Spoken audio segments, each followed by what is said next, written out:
Hello నమస్తే, welcome to cube TV. నేను మీ anchor అని. సో అజయ్ బాబు పాస్టర్ విషయం తెలిసిందే. తను రిమైండ్లో కూడా ఉన్నారు. సో ఉన్న తర్వాత కూడా ఇటు పెద్ద ఎత్తున చర్చ నడుస్తుంది. అసలు ఎందుకు అరెస్ట్ చేశారంటూ కూడా ఇటు టోటల్ పాస్టర్స్ సభ నుంచి, అలాగే క్రిస్టియన్ యూనిటీ నుంచి కూడా అసలు ఎందుకు అరెస్ట్ చేశారు వితౌట్ ఇన్ఫర్మేషన్ అని చెప్పి కూడా పెద్ద ఎత్తున చర్చ నడుస్తుంది. ఇప్పుడే మనం చెర్రపల్లి జైలు దగ్గర ఉన్నాం. కాసేపటి కిందనే పాస్టర్ గారు కూడా లోపలికి వెళ్ళి ములాఖాత్ కలిసి వస్తారు. అసలు ఏం జరిగింది, తను ఏం మాట్లాడారు, అసలు ఈ ఇష్యూకి సంబంధించి లోపల తను ఎలా ఉన్నాడో కూడా తెలుసుకునే ప్రయత్నం చేశాం.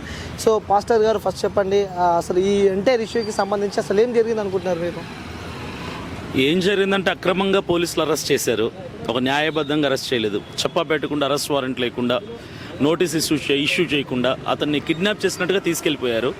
తీసుకెళ్ళిన దగ్గర నుంచి 20 గంటలు అతన్ని ఎక్కడున్నాడో కూడా తెలియకుండా అతన్ని హైడ్ చేసి పెట్టి చాలా క్రైస్తవంలో ఉద్రిక్తత పరిస్థితి నెలకొంది. చాలా ఆందోళనలో ఉన్నారు. ఆల్రెడీ ప్రవీణ్ పగడాల గారి యొక్క మరణం విషయంలోనే క్రైస్తవులు బయటికి పడకముందే ఆ దిగ్భ్రాంతిలో ఆందోళనలో ఉన్నప్పుడే మరొక ఘటనని చోటు చేసుకుంటే ఎలా క్రైస్తవులు తీసుకోవాలి? సరే, ఒకవేళ అజయ్ పాస్టర్ మీద ఏవైనా ఆరోపణలు ఉంటే, ఆయన చేసిన వ్యాఖ్యలు ఏవైనా తప్పులు ఉంటే, మతపరంగా కానీ ఏవైనా కూడా మత విద్వేషాల పరంగా కానీ నోటీసులు పంపించి అరెస్ట్ వారెంట్ ఇచ్చి చక్కగా దాన్ని చెప్తే చక్కగా వచ్చి లొంగిపోతాడు. అరెస్ట్ చేయాలి, ఇట్లా ఒక క్రమబద్ధంగా అరెస్ట్ చేస్తే బాగుంటుంది. కానీ అక్రమంగా ఏదో దాడి చేసినట్టుగా గుండాల్లాగా చేయటం అనేది కరెక్ట్ కాదని నా యొక్క ఉద్దేశం. అంటే అక్రమంగా అరెస్ట్ చేశారంటూ మీరు చెప్తున్నారు. ఎలాంటి నోటీసులు మీకు ఇవ్వలేదా అజయ్ బాబుని తీసుకెళ్లే ముందు? ఎలాంటి నోటీసులు ఇవ్వలేదు, అరెస్ట్ వారెంట్ ఇవ్వలేదు, ఎలాంటి ఇంటిమేషన్ కూడా లేదు. డైరెక్ట్గా ఇంటి మీదకి వచ్చారు. వచ్చి అతనితో అనుచరులు ఉంటారు, వాళ్ళు కూడా ఎవరు లేనప్పుడు, ఫ్యామిలీ మెంబర్స్ ఉన్నప్పుడే అతన్ని తీసుకెళ్ళిపోయారు. 20 గంటల వరకు ఎక్కడున్నాడు కూడా చెప్పలేదు. ఏ పోలీస్ అరెస్ట్ చేసి చెప్పలేదు. ఖమ్మం పోలీస్ స్టేషన్కి వెళ్ళారు, అక్కడ లేడన్నారు. ఉప్పల్ పోలీస్ స్టేషన్కి వెళ్తే అక్కడ లేరన్నారు. తర్వాత తుకారం గేట్ పోలీస్ స్టేషన్కి వెళ్తే అక్కడ లేరన్నారు.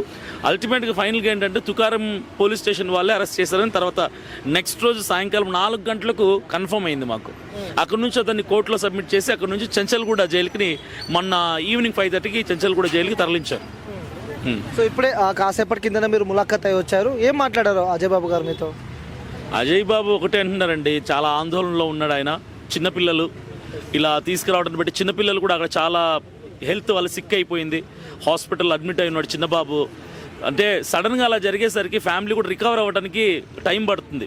వాళ్ళ వైఫ్ కావచ్చు, 2 పిల్లలు కావచ్చు, చాలా సఫర్ అవుతున్నారు అక్కడ. సో వాళ్ళ గురించి ఇతను బాధపడుతున్నాడు లోపల. వీలైనంత త్వరగా బయటికి తీసుకొచ్చే ప్రయత్నం మేము కూడా చేస్తున్నాం అన్న. చాలా నాకు ఇబ్బందికరంగా ఉంది లోపలని చెప్పి అతను బాధపడుతున్నాడు, చాలా బాధను వ్యక్తపరుస్తున్నాడు ఆయన. సో మా వంతు మేము ప్రయత్నం చేస్తున్నాం. మా క్రిస్టియన్ లీడర్స్ అందరూ కలిసి, పాస్టర్స్ కావచ్చు, తన కుటుంబీకులు కూడా వచ్చారు, ఫ్యామిలీ మెంబర్స్ అందరం మా వంతు మేము ప్రయత్నం చేస్తున్నాము. బెయిల్ పిటిషన్ అయితే నిన్న వేశారని చెప్పారు. సో ఏదైనప్పటికీ ఈరోజు రేపట్లో ఆయన బయటకు తీసుకొచ్చే ప్రయత్నం గట్టిగా చేస్తున్నాం. సో అంటే రెచ్చగొట్టే వ్యాఖ్యలు చేశాడు కాబట్టి సో తను అరెస్ట్ చేశారంటూ కూడా కొన్ని వార్తలు మనం వింటున్నాం. లేకంటే కులానికి, మతానికి సంబంధించి కూడా కొన్ని రెచ్చగొట్టే వ్యాఖ్యలు చేశారు కాబట్టి తను అరెస్ట్ చేశామంటే ఎవరైతే కేసు పెట్టిన వ్యక్తులు ఎవరైనా మీకు పోలీసులు మీకు డేటా ఇవ్వడం కానీ, సో ఎఫ్ఐఆర్ బుక్ అయినప్పుడు కాపీ కానీ ఏమన్నా ఇవ్వడం జరిగిందా మీకు? ఇప్పుడు రెచ్చగొట్టే వ్యాఖ్యలు అజయ్ బాబు చేశాడనడం కరెక్ట్ కాదు. ఆయన రెచ్చగొట్టే వ్యాఖ్యలు చేయలా. ఏ ఇంటర్వ్యూస్కి అయితే వెళ్ళారో ఆ ఇంటర్వ్యూలో ఉన్న యాంకర్ ఆయన రెచ్చగొట్టారు.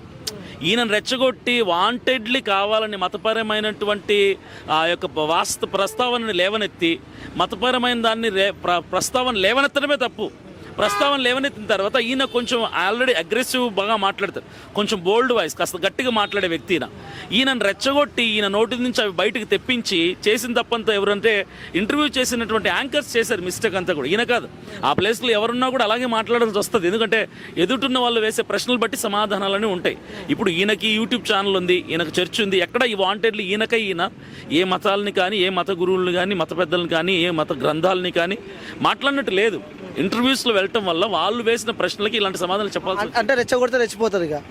అంటే ఈయన అగ్రెసివ్గా కాస్త మాట్లాడతారు కాబట్టి ఎదుటి వాళ్ళు వేసిన ప్రశ్నలు, ఈ వీక్నెస్ని తీసుకొని ఎదుటి వాళ్ళు వేసిన ప్రశ్నలను బట్టిన సమాధానం చెప్పాడు. ఏదేమైనప్పటికీ ఇతర మతస్థులు కొంచెం మనోభావాలు దెబ్బతిన్నాయి. ఈ ఆరోగ్య స్వామి జోసఫ్ అనే అతను కేసు వేశాడు. అతను క్యాథలిక్, రోమన్ క్యాథలిక్.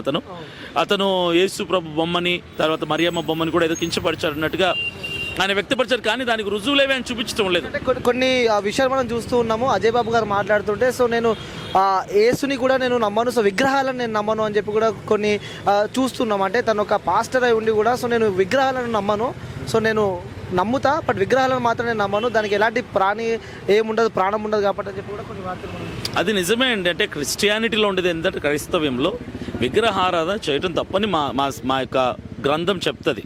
అంటే విగ్రహాలంటే మనుషుడు బలహీనుడు, మనుషుల ద్వారా చేయబడిన విగ్రహాలు ఏవైనా బలహీనమైనవన్నటువంటి సిద్ధాంతం మాది. అంటే మా గ్రంథం మాకు నేర్పించింది అది. కాబట్టి ఆయన చేసిన వ్యాఖ్యలు అవి. అయితే దానికి మించి ఆయన ఒకవేళ మాట్లాడుంటే అది తప్పే. కానీ ఎవరైతే ఈయన జోసెఫ్ అజయ్ బాబు మీద కేసు పెట్టాడో ఆయన్ని మేము చాలాసార్లు అడిగారు మా క్రిస్టియానిటీ నుంచి, మీరు పెట్టారు కదా ఆ వీడియో, అంటే ఏదో యేసుప్రభు బొమ్మని పగలు కొడతాను తంతాను అన్నట్టుగా చెప్పారు.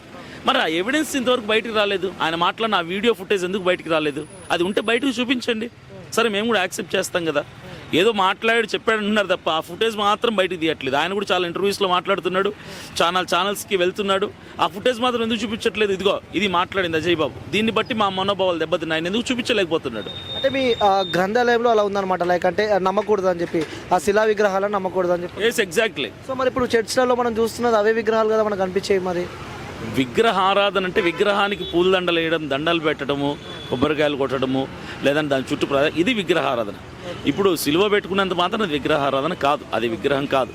సో అది మా యొక్క ఉద్దేశం. సో చివరిగా చూసే ప్రేక్షకులకు ఏం చెప్పాలనుకుంటారు? ఆ అజయ్ బాబు ఎప్పుడు బయటకు వస్తాడు, ఏం జరగబోతుంది నెక్స్ట్ అంటే ఏం చెప్పబోతున్నారు?